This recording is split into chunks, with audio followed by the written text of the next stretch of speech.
की रियासत से उनकी क्या मुराद थी और वो उन्होंने इस 4 साला दौर में मदीने की रियासत बनाने के लिए वो कौन से इक़दामात थे? जो हमारा अभी मंशूर जो है 3 महीने से बना हुआ था, फॉर सम रीजन ये जो हालात थे नहीं आ सका। हमारा जो मंशूर का टाइटल है इंसाफ, इंसानियत, खुददारी, ये हमारे मंशूर का टाइटल है और इसके 15 निकात हैं, ठीक है ना। जरूर जरूर, तो वो आगत सिर्फ आवाम की। पहली दफा 76 साल में नजरिए पे इमरान खान जो है ये इलेक्शन लड़ा जाएगा।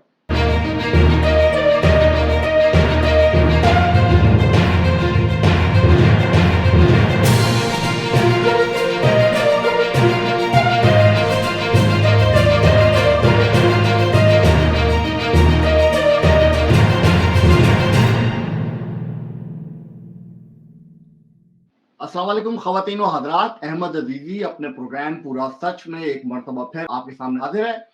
और आज हमारी खुशनसीबी कि हमारे साथ मुज़म्मिल असलम साहब जुड़े हैं। आपको सलाम करते हैं जनाब। वालेकुम अस्सलाम। कैसी तबीयत है मुज़म्मिल साहब? आज आप हमें रिप्रेजेंट कर रहे हैं हमारी ऑडियंस के लिए। जो लोग आपका पूरा तारुफ पाकिस्तान से बाहर नहीं जानते, मुज़म्मिल साहब एक नोन पर्सनैलिटी हैं, पीटीआई को रिप्रेजेंट करते रहे हैं। इनकी स्ट्रेंथ, एरिया ऑफ स्ट्रेंथ जो है इकोनॉमिक्स है और वो उस हवाले से मशावरत भी देते रहे, टीम का हिस्सा भी रहे। तो आज हम इनसे करंट पॉलिटिकल सिचुएशन जो इस वक्त अराइज हो रही है, पोस्ट इलेक्शन सिचुएशन क्या होगी, इन तमाम चीजों पर बात करेंगे।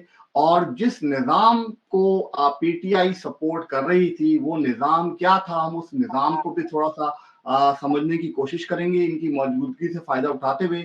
आया वो मदीना की जो रियासत थी वो क्या कॉन्सेप्ट था, वो भी हम इनसे जानेंगे।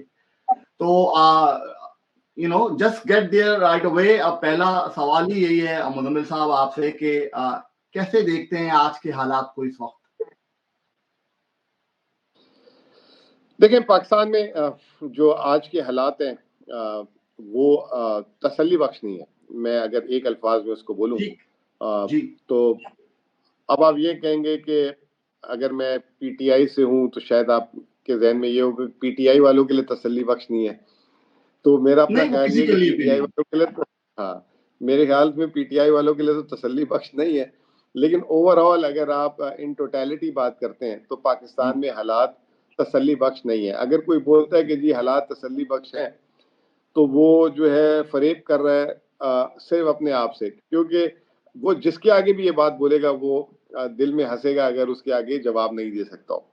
अब वो ठीक है, उसको थोड़ा सा एक्सप्लेन कीजिएगा, थोड़ा सा डिग डीपर कि क्या क्या मामलात ऐसे हैं, क्यों समझते हैं कि नहीं है। ये ऐसे ही हालात 70 साल से चले आ रहे हैं, किसी की बारी आती है, किसी की जाती है, कोई उतरता है, कोई चढ़ता है, ये सिलसिला चला हुआ है। तो अब भी ऐसे हो जाएगा, इससे क्या फर्क पड़ेगा? नहीं, वो देखें, सियासत पार्टी जिस मुल्क में आप बैठे हैं वहां पे भी कभी कोई आ जाता है, अमेरिकन में भी, अमेरिका में भी कभी डेमोक्रेट्स आ जाते हैं, कभी रिपब्लिकन आ जाते हैं। दैट्स नॉट एन इशू, ठीक है ना। ये तो एक व्हील है जो घूम रहा है ना, कोई ऊपर आ रहा है, कोई नीचे आ रहा है। मसला ये है कि इनके आने और जाने की जो एक डिससेटिस्फेक्शन है वो सोसाइटी फील कर रही है। अब वो सोसाइटी ये कह रही है कि इनके आने और जाने से वो क्यों सफर कर रही है या वो क्यों कर रही है, या उनकी जिंदगी में क्या फर्क, उससे तो कोई फर्क नहीं पड़ रहा किसी के भी आने जाने से। गरीब गरीब है। लेकिन अब जो है ना वो ज्यादा फर्क पड़ना शुरू हो गया है। मतलब चीजें जो है अगर आप देखें पिछले 2-3 साल से पाकिस्तान में जो माशी बदहाली है उसमें बहुत ज्यादा इजाफा हुआ है। अब वो कैसे इजाफा हुआ है कि बेरोजगारी जो है जो 6.5% थी वो 9% पे चली गई है। आजाद जो मईशतदान है हफीज पाशा टाइप, वो कहते हैं 10.5% है। अब ये 10.5 का वो मतलब ये है कि 6.5 से जो 10.5% हुई है, ये 71 लाख लोग जो है बेरोजगार हो गए। कनाडा की आबादी कितनी है अगर आप थोड़ा सा मुझे बताएंगे? जी, कराची के बराबर है। जहाँ पे कराची के बराबर जी, 3.25 करोड़ की आबादी है। 2.5 करोड़ जी, 3.25 करोड़ के अच्छा, अब यूं सोच ले 3.25 करोड़ की इकोनॉमिकली 9th लार्जेस्ट इकोनॉमी है दुनिया की। तो हम $3 ट्रिलियन की इकोनॉमी है और हमारा कराची के बराबर का साइज है। देखिए, अब करोड़ की जो आबादी है उसमें अगर बूढ़े और बच्चों को निकाल दे तो तकरीबन 1.25 करोड़ पाकिस्तान में। वो एक अलग बात है कि आमदनी कितनी है पाकिस्तानियों की, कितनी नहीं है। तो ये उसकी वजह से गुर्बत की लकीर के नीचे वेस्ट। मुजम्मिल साहब, आज की सूरत हाल में जिस तरफ हमारा जिस तरह का इकोनॉमिक क्रंच है मुल्क में, वो किसी से ढका छुपा नहीं है। आपके लिए वो कौन कौन सी चीजें हैं जो कि आप अलार्मिंग समझते हैं और आइंदा आने वाली हुकूमत को समझते हैं कि ये उनसे हैंडल नहीं हो सकेगा?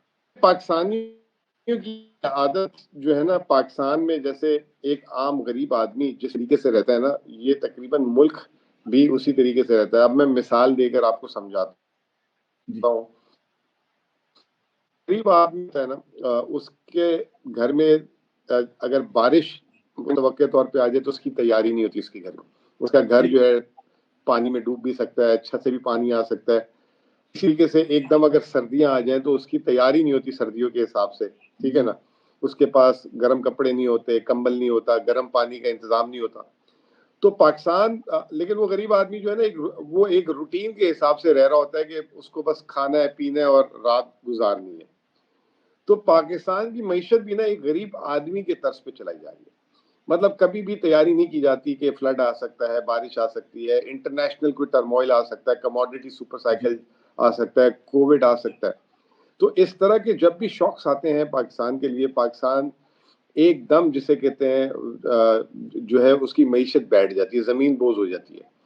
और ये हमें जो है जैसे आप जिस रीजन में रहते हैं, अमेरिका की मैं मिसाल देता हूँ। 1970s में जब जो ईरान ने जब रेवोल्यूशन आया था और ऑयल प्राइसेस बढ़ी थी, तो उन्होंने उस वक्त सोच लिया था कि हमने ऑयल पे अपनी रिलायंस कम करनी है। तो लोगों को जब एक दफा मार पड़ती है तो वो उन शॉक से फिर तैयारी करते हैं कि आगे ना हो। जापान में जलजले आते हैं तो वो उन्होंने जलजले के हिसाब से वहां बिल्डिंगें तैयार करना शुरू कर दी कि ताकि वो जलजले तो नहीं रोक सकते, ताकि वो जो है बिल्डिंगें कम से कम गिरें। पाकिस्तान में बार बार रिपीट होता है क्राइसिस। दुनिया का कोई भी क्राइसिस, जरा सी ठंडी हवा चल जाए कहीं तो बाहर तो कुछ नहीं होता, यहाँ पे लोग उस सर्दी से थरथरा के मर जाते हैं। तो पाकिस्तान अपने बफर्स नहीं क्रिएट करके रखता इकोनॉमी में।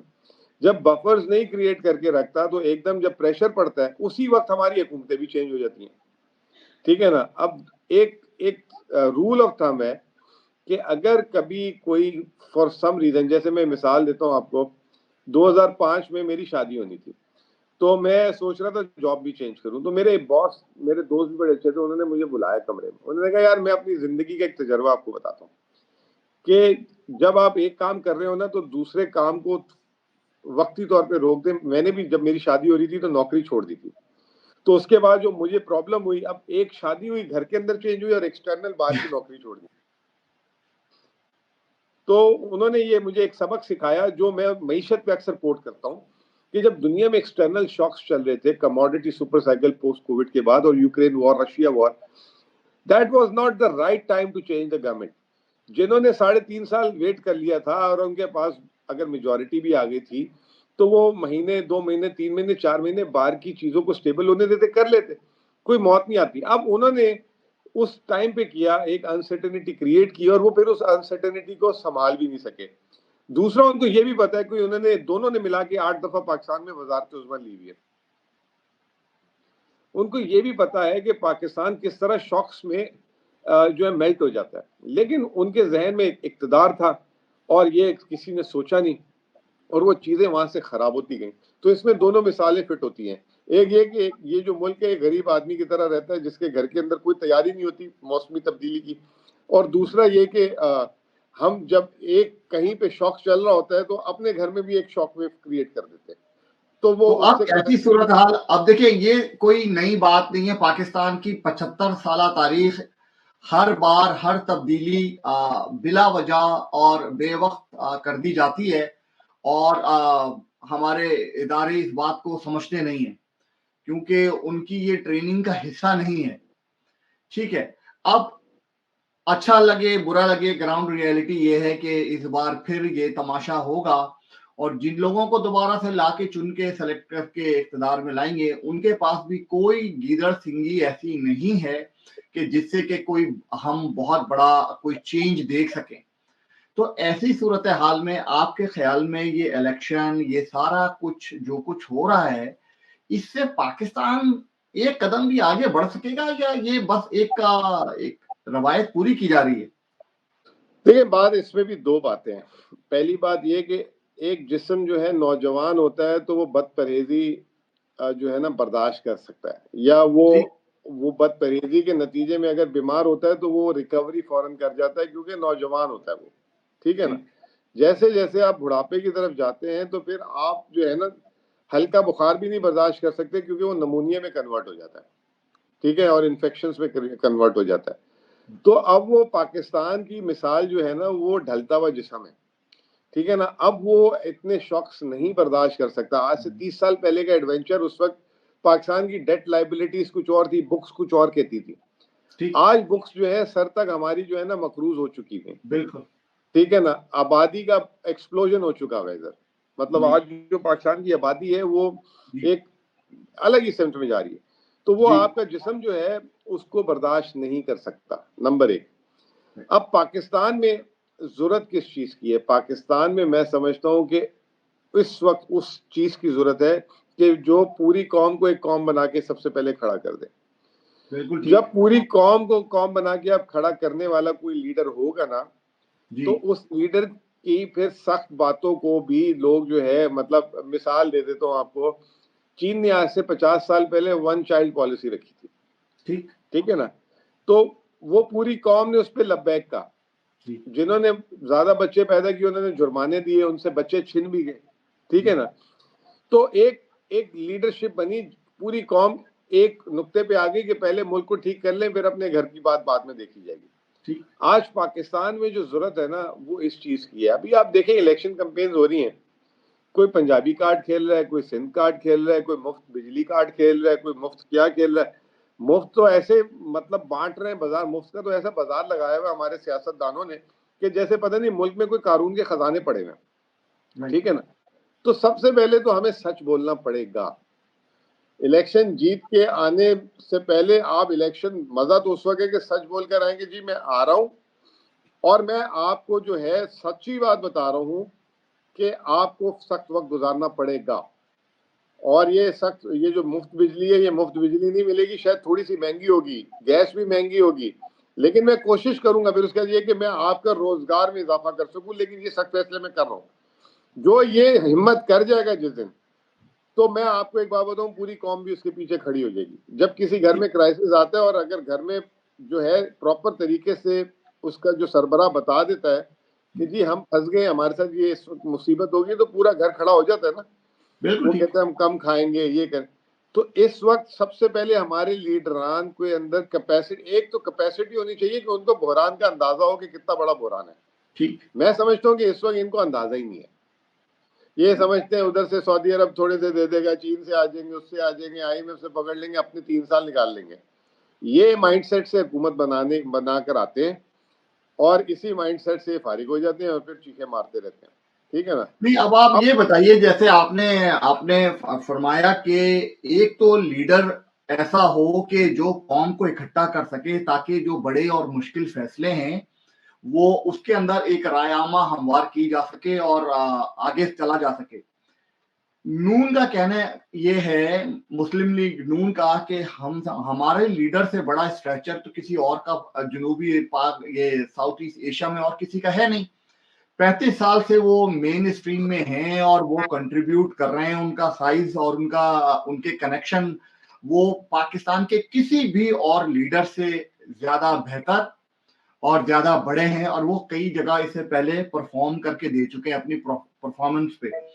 PTI का कहना यह है कि उनके पास एक ऐसी लीडरशिप है जो कि कौम को मुत्तहद कर सकती है और जिसकी मौजूदगी तमाम सूबों में है, और उनके पास वो कैपेसिटी भी है कि वो डिलीवर कर सकें, जो नून नहीं मानती। तीसरी पॉलिटिकल पार्टी आती है पीपल्स पार्टी, जो ये कहती है कि असल पार्टी तो है ही हम, बाकी तो सारे जो है वो चूजन है, जो भी जिस जर्नल को पसंद आता है वो उसको जो है वो ट्रेन करके लेकर आ जाता है। जो ग्रास रूट लेवल से पॉलिटिकल पार्टी आई है वो पीपल्स पार्टी है। दोनों बड़ी पार्टियां कहती है कि पीपल्स पार्टी को भी जो है वो डैडी बॉल के लाया गया था, तो उनके पीछे भी वही हैं। तो इन शॉर्ट ये कि तमाम ही तो सिलेक्टेड लोग हैं, इन तमाम लोगों से इंडिविजुअली कुछ भी नहीं हो सकता, ये मेरा मानना है। इस सूरत हाल में इन तमाम लोगों को एक साथ आगे चलने का रास्ता अपनाना होगा, तो ही बात आगे बढ़ सकेगी। आप कैसे देखते हैं इस बात को? मैं आपकी बात को अगर इन शॉर्ट बोलूं, आप ये कहते हैं सबने एक ही कोख से जन्म लिया, ठीक है, सबकी माँ एक है। अच्छा, एक कुदरत का लॉ भी है ना कि एक ही माँ की कोख से जन्म लेने वाले, उसमें एक बहुत काबिल बच्चा भी हो जाता है, एक निकम्मा बच्चा भी हो जाता है, ठीक है ना, और एक लापरवाह भी हो जाता है। तो अब जरूरी नहीं है कि अगर चले इस हम मफरूजे को 2 मिनट के लिए मान लेते हैं कि जी, बाकी तो आप किसी सियासतदान को बोलते हैं वो नहीं मानता ना, लेकिन हम मान लेते हैं जी कि कोख सबकी एक ही है। अब उस कोख से जो है ना, कोई बहुत अच्छा बच्चा भी बन जाता है और कोई निकम्मा भी बन जाता है, ठीक है ना। ये जरूरी तो नहीं है ना कि जिस कोख से निकले सारे सारे जीनियस हो जाए या सारे के सारे टफर हो जाए। अब देखें पैमाना क्या होना चाहिए कि कौन सबसे बड़ा नेशनल लीडर है। इंटरनेशनल तो चले डिस्प्यूट ही नहीं है इमरान खान पे, वो तो आप भी मानेंगे, ठीक है ना, लेकिन नेशनल लीडर की बात कर रहे हैं इस वक्त। नेशनल लीडर का पैमाना एक बना देते हैं ना कि नेशनल लीडर वो हो कि वो जिस सूबे से इलेक्शन लड़े वो जीत जाए बगैर खौफ खतर के, और वो उसको कैंपेन करने की भी जरूरत ना हो। इमरान खान ने 2018 के इलेक्शन में 5 हल्कों से इलेक्शन लड़ा, हर सूबे से, कराची से भी लड़ा, लाहौर से भी, केपी से, मियां वाली से भी, इस तरह करके जीते। वो छोड़ दें, चले 2018 को भी ये कहते हैं कि जो यूं हुआ था वो हुआ था, वो इलेक्शन सही नहीं था। अभी आज से 6 महीने पहले बाई इलेक्शन हुए थे कौमी असेंबली के 9, और 9 के 9 में इमरान खान खड़े, जिसमें 7 में इमरान खान जीते, ठीक है। अब जो इलेक्शन 2024 का हो रहा है, नवाज शरीफ साहब जो है बड़ी हिम्मत करके जो है मानसेरा गए लाहौर के अलावा, ठीक है ना, और रावल भुट्टो ने अपनी लियारी की पिछली दफा सीट, जो उनकी वालदा की सीट थी वो हारी थी, इस दफा उन्होंने लियारी से पेपर ही नहीं डाले, उन्होंने लाहौर NA 127 में डाले, और वो अपना जो ट्रेडिशनल लाड़काना, ठीक है ना। अब ये 2 लीडरों की, अच्छा तीसरे इनमें एक और जो है हाइब्रिड लीडर जो है वो शहबाज शरीफ साहब, उन्होंने कराची में कागज डाले थे, पिछली दफा डाले थे हार गए थे, अभी डाले थे विड्रॉ कर लिए। अभी मैं आपको कहता हूं कि इमरान खान होते तो आपको वापस नजर आता कि वो हर सूबे से जो है ना एक जगह से इलेक्शन लड़ रहे होते। अच्छा, तो सबसे ये तो पहले जो बात मैंने हो आपको गई। कहा ना कि नहीं, ये तो शख्सियत की बात हो गई। मुजम्मिल साहब, बहुत अदब के साथ इस पे इख्तलाफ ये किया जाता है कि इमरान खान की शख्सियत अगर अभी तो बलूचिस्तान से नहीं खड़ी हुई, अगर वहां से भी खड़ी हुई तो शायद वहां से भी जीत जाए, उनकी अपनी जात तक। पार्टी पॉलिटिक्स की जहां तक बात है, तो पार्टी पॉलिटिक्स में तो वो 3 प्रोविंसेस, 5 प्रोविंस हैं हमारे, उनमें से 3 प्रोविंस की पार्टी है। नून लीग भी 2 प्रोविंस की पार्टी है। पीपल्स पार्टी भी 2 से 3 प्रोविंस की पार्टी है। फजलुर रहमान की भी 2 से 3 प्रोविंस की पार्टी है। इसके अलावा जमात इस्लामी भी 3 प्रोविंस की पार्टी। तो ये तो पूरे पाकिस्तान के 5 प्रोविंस को तो कोई भी पार्टी रिप्रेजेंट नहीं करती ना इस वक्त। मैं आपको बड़े एहतराम से अर्ज कर देता हूँ, इस्लामाबाद इमरान खान ने स्वीप किया था, नहीं, पंजाब में इस्लामाबाद इमरान कोई खान की प्रोविंस नहीं हुकूमत है। थी, KP में नहीं, एक फेडरल कैपिटल तो है ना सर। हाँ, तो उसमें तो उसको सारी आप जगह तो देंगे पार्टियां ना, आती रहती है ना, फिर उसको उसके हम नहीं काउंट करते। नहीं, वो 3 सीटें थी, 3 की 3 PTI ने जीती थी सर, ठीक है ना। ठीक है, तो ठीक है। चले आप इस्लामाबाद को निकाल देना गिनना चाहे, कोई ऐसी बात नहीं, ठीक है ना।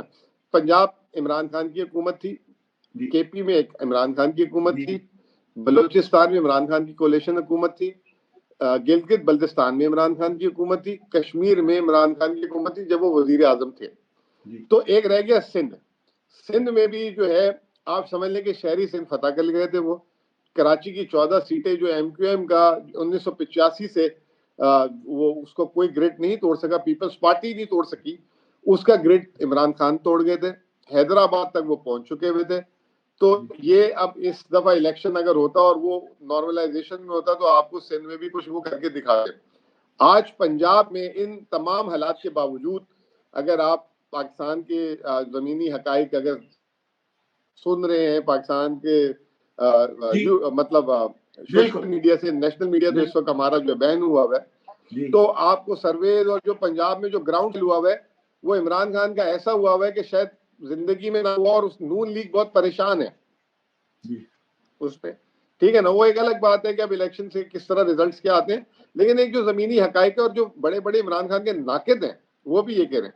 तो इस वक्त आज की तारीख में चॉइसेस में एक कौम बनाने में इमरान खान जो है ना, he is way ahead compare to Bilawal या जरदारी साहब या नवाज शरीफ, शहबाज शरीफ साहब या मरियम सो कॉल्ड। अब एक आदमी के पास इतनी कॉम्प्रिहेंसिव एक्सेप्टेबिलिटी हो और आप उसी को बाहर कर दें, तो फिर कौम में माजरत के साथ डिवीजन बनने के चांसेस, प्रोबेबिलिटी ज्यादा है, विच आई हेट टू हियर। ठीक है ना, हमें यहाँ पे सेंसिबिलिटी, जैसे मैंने आपको कहा 76 साल का अब ये जो है ना, ये नौजवान नहीं रहा, ये थोड़ा सा जिस्म, इतने ज्यादा हमारे मसाइल हो गए हैं माशी तौर पे। अब एक ब्रेक चाहिए इस मुल्क को कुछ एक अरसे के लिए, कि जो है शुस्लूबी से हो जाए। और वो गलती सबसे बड़ी मैंने आपके सामने आइडेंटिफाई भी कर दी कि दुनिया में महाज छिड़े हुए थे, आपने अपने मुल्क में भी साथ छेड़ दिया। अब दुनिया इतना बिजी है अपने उन महाजों से लड़ाई करने के लिए, मतलब कोविड के बाद सबको, आपके मुल्क में भी आपको पता होगा कि interest rate all time high तो नहीं, बट मतलब हाईएस्ट लेवल पे चल रहे हैं इन द लास्ट 20 इयर्स। फिर यहाँ पे भी जो इन्फ्लेशन की चीजें, तो दुनिया जो आपको अच्छे टाइम पे हेल्प कर सकती है वो आज नहीं। राइट, इसमें कहना ये है कि आपके जो फ्रेंडली कंट्रीज हैं वो भी थक चुके में, दे वांटेड टू। इसमें जो एक जो मैं आपको just to play devil's advocate, मैं अगर आपको इसमें कहूं कि जो मुक्तदरा है, जो फैसले कर रही है, हाफिज साहब ये समझते हैं कि भाई तो उसमें मुज़म्मिल साहब, जो अगर मैं आपसे दूसरा वर्जन, जो दूसरी स्टोरी है दूसरे साइड की, वो ये समझती है, हाफिज साहब का ये समझना है इस वक्त बैठ के, जो हम उनके जो इदारा जिस तरह से चल रहा है और जो जिस तरह से यूएस का ट्रिप लाके गए और जो सऊदी अरब से उनके मामला चल रहे हैं। मौलाना फजल रहमान हाफिज साहब कौन? हाफिज साहब हमारे हाफिज साहब, हमारे जनरल साहब, जो अब हाफिज जो है वो जनरल साहब है हमारे जीएचक्यू में बैठ के, जो he is the one who is calling the shot. बाकी तो सारे प्यादे हैं, सब लोग, सारी पॉलिटिकल पार्टी, जी जितनी भी पॉलिटिकल पार्टी है बेसिकली, तो वो उनके सामने जाके सिर्फ ये अर्जी कर रही है ना कि भाई आप हमें मौका दीजिए, हम आपके लिए ज्यादा बेहतर सर्व करेंगे। इससे ज्यादा तो फर्क इस वक्त नहीं है किसी और पार्टी का। तो उनका मानना यह है कि जिस तरीके से लास्ट टाइम पीटीआई को कराची की सीटें दिलवाई गई थी, यानी पतोकी का रिजल्ट आ गया था, 3 दिन कराची का रिजल्ट रोक कर दिया गया था, इसी तरह वो सीटें आगे पीछे करके कुछ नून की रिप्रेजेंटेशन का सिंध से करवा दी जाएगी, पीपल्स पार्टी की कुछ रिप्रेजेंटेशन साउथ से करवा देंगे। बिलावल को भेजा हुआ है, वो जो साउथ वाले इधर उधर बटे हुए थे, लास्ट टाइम वो जहाज भर के डाल दिए गए थे पीटीआई की झोली में। इस दफा पीपल्स पार्टी की झोली में थोड़ी सी डाल देंगे, थोड़ी सी पीटीआई को रखेंगे और थोड़ी सी नून को डाल देंगे। और वो जो बाप पार्टी बाप ने बनाई थी, वो बाप पार्टी दोबारा से जाके बाप की खिदमत करेगी। तो मिल बांट के तो मामला वहीं पर आ जाएगा। तो पॉलिटिकल प्लेयर्स तो कोई रोल वैसे भी अदा नहीं कर पा रहे हैं, जो कुछ भी हो रहा है। और अगर इकोनॉमिक को अगर रीसेट करना है, तो उसके लिए भी कोई गीदड़ सिंगी किसी भी पॉलिटिकल पार्टी के पास तो है नहीं कि कोई एक आ जाएगा तो वो बेहतर कर देगा, कोई दूसरा आएगा तो फर्क इससे क्या पड़ेगा। इस हवाले से जरा हमारी रहनुमाई फरमाइए। ठीक है। अच्छा, ये अहमद अजीज साहब, आपने जो बात की, आपके हिसाब से तो जो मैंने समझा वो ये समझा कि आप कहना ये चाह रहे हैं कि एक पीडीएम का जो खाका था हुकूमत का वो वापस आ रहा है। जी, वो आ रहा है। वो वजह ये है कि वही समझते हैं कि पार्टी कोई भी आ जाए या चली जाए, किसी के पास वो टूल नहीं है जो डिलीवर करके दे सके ऑन ग्राउंड। मैं ये कह रहा हूँ ना कि पीटीआई को हटाने के बाद पीडीएम को वो टूल के तौर पे लाए थे, तो वो तो डिलीवर आपके सामने की कैसी डिलीवरी हुई है जी। तो अब उस डिलीवरी को ही अगर वो कंटिन्यूटी देना चाह रहे हैं तो फिर हम दुआई कर सकते हैं, और तो कुछ नहीं। लेकिन मैं आपको एक यहाँ पे एक और नुक्ता देना चाहता हूँ, जिसपे जैसे कहते हैं ना, टाइम चेंजेस व्यू चेंजेस वाली बात।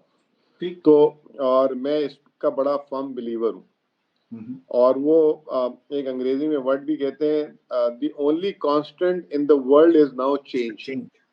ठीक है ना? तो ये दुनिया चेंज हो चुकी है और हमारे पाकिस्तानी सियासतदान हो गए या जो पाकिस्तान में लोग जो फैसला करते हैं वो दुनिया के हिसाब से चेंज नहीं हुए, लेकिन पाकिस्तानी अवाम भी चेंज हो गई है। अब आपके सामने एक छोटी सी मिसाल रख देता हूँ। फलस्तीन और गजा का जो प्रॉब्लम है, जो गजा वाला प्रॉब्लम है, इसराइल वाला, उस पे ये जो बड़ी बड़ी कंपनियां थी उनके दिमाग में था कि वो जो है, मतलब वो इतने बड़े हो गए हैं कि उनकी जिंदगी को कोई फर्क नहीं पड़ता, वो जो जिसकी साइड हो जाएंगे वो ताकत का सब चश्मा मिल जाएगा। ठीक है ना?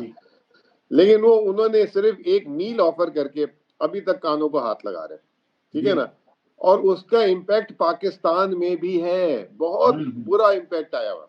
बिल्कुल। उन्होंने कलमे भी पढ़ दिए, मैं आपको एक बात बताऊं, कलमे भी लगा दिए, कलमे भी पढ़ लिए, लेकिन लोग नहीं मान रहे। इसी तरीके से जो 2 सॉफ्ट ड्रिंक की कंपनियां हैं वो भी सफर कर रही हैं पाकिस्तान में, तो बहुत ज्यादा कर रही है, मैसिव तरीके से कर रही है। अच्छा। लोकल कंपनीज जो है जो पानी बेच रही हैं, जो कोल्ड ड्रिंक, वो जिनको कोई हाथ लगाना नहीं पसंद करता था, उनके पास अब टाइम नहीं है इस वक्त। तो जो मैं एक बात कहना चाह रहा हूँ कि अगर आप ये समझते हैं कि मिल बांट के वापस से ये हो जाएगा, PDM 2 बन जाएगा, तो वो उनके हद तक ही महदूद रहेगा। देखें, बाकी 25 करोड़ अवाम को आप कैसे मनाएंगे?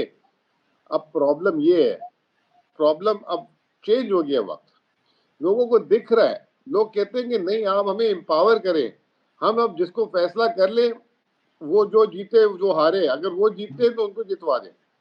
लेकिन ये वाला जो अब पुराना वाला स्टाइल था ना, ये अब नहीं पाकिस्तान में इस वक्त मैं समझता हूँ कि आपके मुल्कों से ज्यादा सोशल मीडिया रेवोल्यूशन है पाकिस्तान में। देखिए, और तो कोई एक्टिविटी है नहीं ना, आपके मुल्क में तो बहुत सी एक्टिविटीज हैं, मगरिब में। ठीक है ना?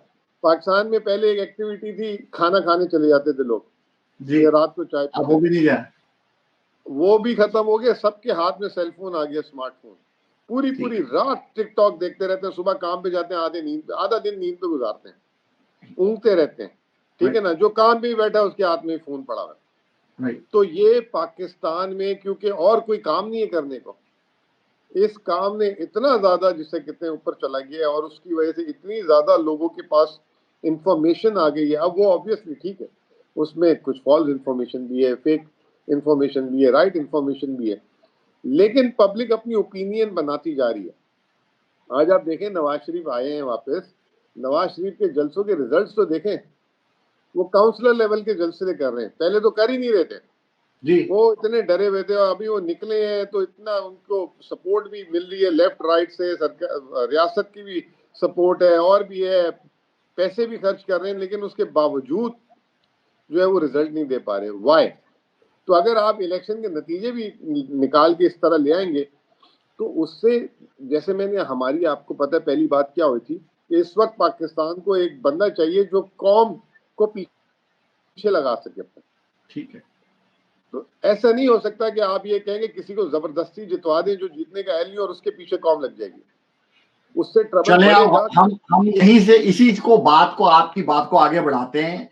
कौम को तो पीछे उसने लगाया हुआ था इमरान खान ने, और कौम पीछे लगी हुई थी, और उन्होंने ख्वाब दिखाया, कौम को बड़ा अच्छा लगा। वो ख्वाब था कि मदीने की रियासत होगी, और रियासत होगी माँ की जैसी।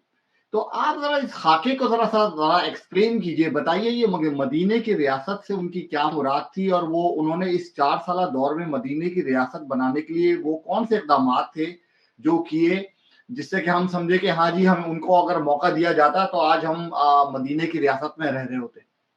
देखिए, सबसे पहले तो हमारी जो सबसे बड़ी, जिसे कहते हैं ना कि जो कमजोरी कह लें आप, वो ये कि हम कहते हैं कि रात को आप लगे और सुबह जो है सारा कुछ, उन्होंने रात को बोला था सुबह रियासत, इन्होंने रात को तकरीर की थी, सुबह हम उठे तो हम पाकिस्तान में उठे, मदीना की रियासत में नहीं उठे। ये हमारे कुछ नाकिदों की सोच है। देखिए, ये जो चीजें, रियासत जो है, जो हमारे नबी सल्लल्लाहु अलैहि वसल्लम ने बनाई थी, उनको भी जो है नबूवत मिलने के बाद कितने साल, 23 साल का था, तो ये पीटीआई को 23 साल हमारा चाहिए थे। मुल्क इतना ज्यादा, हाँ पीटीआई को नहीं पीटीआई 23 मैं नहीं अभी तो ये कम बात से नहीं कम कर रहा, मैं 13-15 आपको ये साल कह तो रहा हूँ कि चाहिए होगा। रात को देखिए उसकी इब्तिदा तो है ना।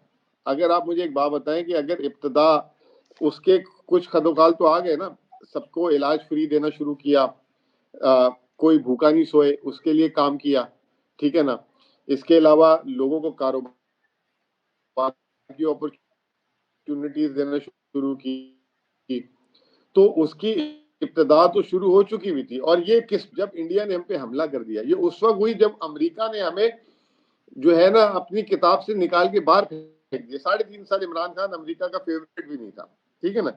ये उस वक्त हुई जब कोविड आया, ये उस वक्त हुई जब दुनिया में कमोडिटी सुपर साइकिल आया। देखें ये वाहिद लीडर, आप मुझे बताएं, आप तो हमारे सीनियर भी हैं, सियासी बैक टू बैक आज तक कौन सी जो है इलेक्ट हुई है पाकिस्तान में? अगर ये सारा कुछ सही हो जाता, आप एक चीज से तो एग्री करते हैं ना कि back to back Imran Khan elect होने जा रहे थे जी, जा रहे थे। बिल्कुल। अच्छा अब ये 25 करोड़ आवाम पागल थी। अच्छा फिर केपी में 2 दफा चांस नहीं मिलता था, 3 दफा इमरान खान अब वापस इन हालात के बावजूद भी जो है जा रहे हैं।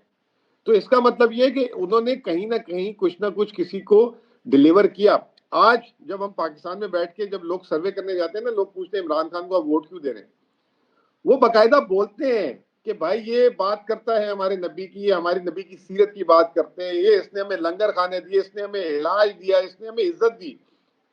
तो ये चीजें जो है उस तरफ जा रही है। देखिए मैं आपको अभी ये पहली दफा डिस्क्लोज कर रहा हूं, जो हमारा अभी मंशूर जो है 3 महीने से बना हुआ था, फॉर सम रीजन ये जो हालात थे नहीं आ सका। हमारे जो मंशूर का टाइटल है इंसाफ, इंसानियत, खुददारी, ये हमारे मंशूर का टाइटल है। और इसके 15 निकात हैं, और इसके 15 निकात के मैं सिर्फ आपके सामने चंद एक अल्फाज आपके सामने ले आता हूं, अगर आप इजाजत दें, ठीक है ना। जरूर जरूर, तो वो आपको, सेहत सबके लिए, 2 नहीं 1 कानून सबके लिए, ये हमारा मंशूर के पॉइंट है। पाकिस्तान में बनेगा, दुनिया में बिकेगा, यानी कि एक्सपोर्ट्स, ठीक है जी। कोई भूखा नहीं सोएगा, यानी कि हर गरीब को, सोशल रिफॉर्म्स की बात हो रही है जी, ठीक है ना। ताकत सिर्फ आवाम की, पाकिस्तान का मुस्तकबिल हमारी खवातीन। रियासत की मदीना ने आपको दुनिया में, आपको याद होगा कि खवातीन को पहली दफा दुनिया में जो मकाम जो है हमारे मजहब से ही मिला, ठीक है ना। फिर उसके बाद मेरा देश मेरी पहचान, ये खुद मुख्तारी की बात कर रहे हैं, ठीक है ना। आजाद खुद मुख्तार पाकिस्तान। फिर उसके बाद मेरा हक मुझे दो। फिर तारीख की अदालत में, ये ट्रुथ एंड रिकंसिलिएशन की बात कर रहे हैं, जो आपने कहा ना 75-76 साल जी। और मेरी जमीन उगले सोना, और आखिरी में एनवायरनमेंट एंड सस्टेनेबिलिटी। ये हमारे पॉइंट्स हैं। आज एक आपकी जो फेवरेट पार्टी, मजाकन कह रहा हूँ, आप बुरा ना मना लीजिएगा, वो लगी हुई है कि जी 4% ग्रोथ, 8% ग्रोथ, 9% ग्रोथ। पहली दफा ये इलेक्शन ऐसे लड़े जा रहे हैं कि जब कोई लीडर जा रहे हैं ना, कह रहे हैं मैं आपकी सड़क बनवा दूंगा, मैं आपके घर में पानी के कनेक्शन लगा दूंगा, कह रहे निकल जाओ यहां से। पहली दफा 76 साल में नजरिए पे इमरान खान ने जो है लोगों को जो है ये इलेक्शन लड़ा जाएगा। लोग नहीं मान रहे। वो नवाज शरीफ जिस जलसे में जा रहे हैं वहां एयरपोर्ट का ऐलान कर रहे हैं। मानसेरा गए कि जी यहाँ एयरपोर्ट बनाऊंगा, कल बुरे वाला गए वहां एयरपोर्ट बनाऊंगा। जहाँ एयरपोर्ट बने में वहां माशाल्लाह जहाज नहीं है, तो ये पता नहीं उन इलाकों में बनाने जा रहे हैं।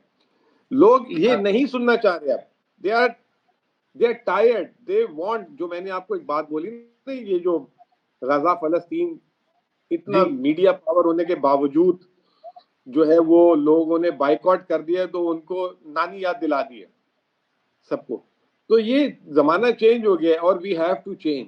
अगर हम नहीं चेंज, नहीं, अगर बहुत हम मुझे बहुत बताते खुद ये सुन के बड़े, जो जिस तरह जो उसकी जो कंटोर्स हैं और जो फ्रेमवर्क जिसमें ये आपने 15 नुकात जो बताए, ये एक बड़ा ही होलिस्टिक व्यू है कि आप उसमें फॉरेन पॉलिसी कहाँ देख रहे हैं, सोशल रिफॉर्म्स कहाँ देख रहे हैं, आप उसमें एग्रीकल्चर रिफॉर्म्स कहाँ देख रहे हैं, इकोनॉमी के क्या जो है वो विजन है, वो सारी चीजें हैं और बड़ा बहुत खूबसूरत है।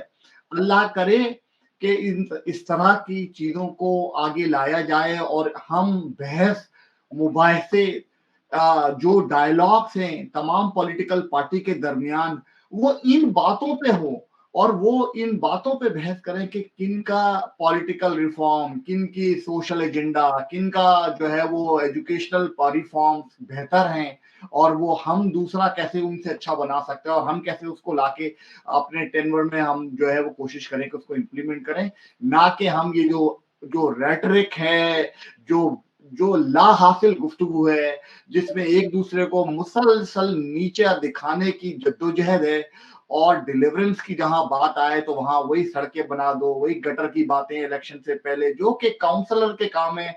इसका नेशन स्टेट से क्या ताल्लुक है, ये गटर नाली से हम कब ऊपर उठेंगे? अल्लाह करे कि वो दिन आए। आपने मेरे पार्टी के मंशूर में ये सुना कि 300 यूनिट बिजली फ्री दे दूंगा? कहीं ये बात सुनी मैंने आपसे? कहीं ये बोला एयरपोर्ट बना दूंगा? बिल्कुल नहीं। देखिए ये एक्चुअली ये चेंज है जो हम लाना, जो आपने बात की रियासत की मदीना की, ये आपने बात की। आप लोग ये कहते हैं कि सिर्फ ये रियासत की मदीना ऊपर से बोल देते हैं, ठीक है ना। उसके लिए प्रैक्टिकली चीजें की गई। पिछली दफा भी मतलब सीरत नबी पाकिस्तान में, उसके लिए जो है उसकी बाकायदा एक मिनिस्ट्री बनाई गई, ठीक है ना। अलकादिर यूनिवर्सिटी बनाई गई, सिंगुलर निसाब बनाया गया पूरे मुल्क में, जो है निसाब में जो है स्कूलों में जो है इस्लामिक तालीम का एक चैप्टर की बात की गई। ऐसी चीजें नहीं है, हो रही थी। लेकिन आपने, मैंने सिर्फ, मेरा एक बहस ये थी कि उस 3.5 साल की उस टर्बुलेंट टाइम में, जिसमें लॉन्ग मार्चेस भी हो रहे थे, जिसमें आईएमएफ भी तंग कर रहा था, जिसमें इंडिया ने भी हमला किया था, जिसमें अमेरिका भी नाराज बैठा हुआ था, जिसमें रशिया यूक्रेन वॉर भी, जिसमें कोविड भी था, लेकिन इस चीज को जो है इग्नोर नहीं किया जा रहा था, ये साथ साथ चल रही थी। तो लेकिन आपको पता है कि जब आप कोई अच्छी चीज करते हैं और सामने, अगर सामने वालों के लिए फेवरेट ना हो तो उसको दिखाया नहीं जाता, उसके बारे में बोला नहीं जाता। अभी ये जो मैंने आपके सामने मंशूर की सिर्फ छोटी छोटी 3, हर सेगमेंट की 3-3 लाइनें बात की है, हाइलाइटर, ये भी अगर जब हम ये इसको पब्लिक करेंगे तो मैं देखता हूं कि कितनी चलती है। नहीं चलेंगी, क्योंकि अगर ये चल गई तो वो तो आग लगा देगी सबके उसमें। तो ये प्रॉब्लम है सर। बात ये है कि जो कुछ भी बातें हम और आप मिलके कर रहे हैं ये उस वक्त होंगी जब आवाम एम्पावर्ड होगी।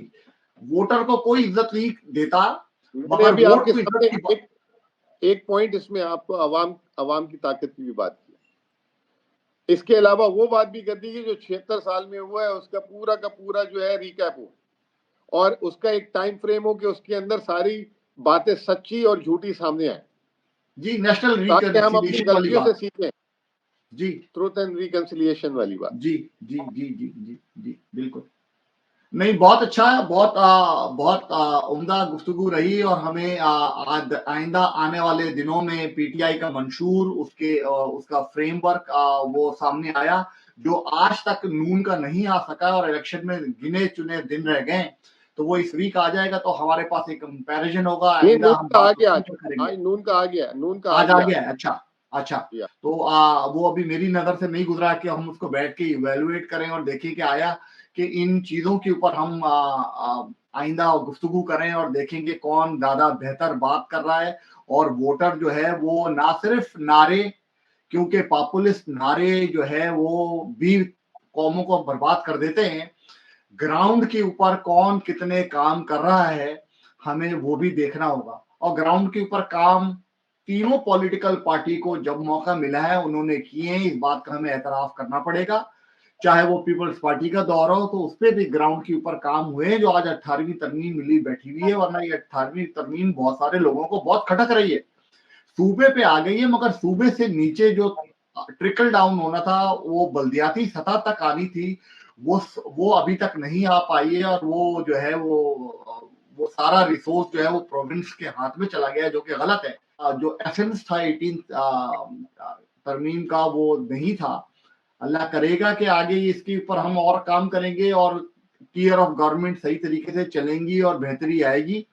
हम इसी नोट के ऊपर आज के प्रोग्राम का अख्तिताम करते हैं। हमारी गुफ्तगू रही, आपने अपने मंशूर की चीदा बातें बताई, अपना विजन दिया, और अगर पीटीआई के लिए हालात और आइंदा आने वाले दिनों में साजगार हुए तो ये इलेक्शन का नक्शा ही तब्दील होता हुआ नजर आ रहा है। बहुत शुक्रिया मुजम्मिल साहब आपका हमारे साथ जुड़ने के लिए, और हम आपको वक्तन फवक्तन ज़हमत देते रहेंगे अपने प्रोग्राम में। अस्सलाम वालेकुम। शुक्रिया। अस्सलाम वालेकुम। अस्सलाम वालेकुम।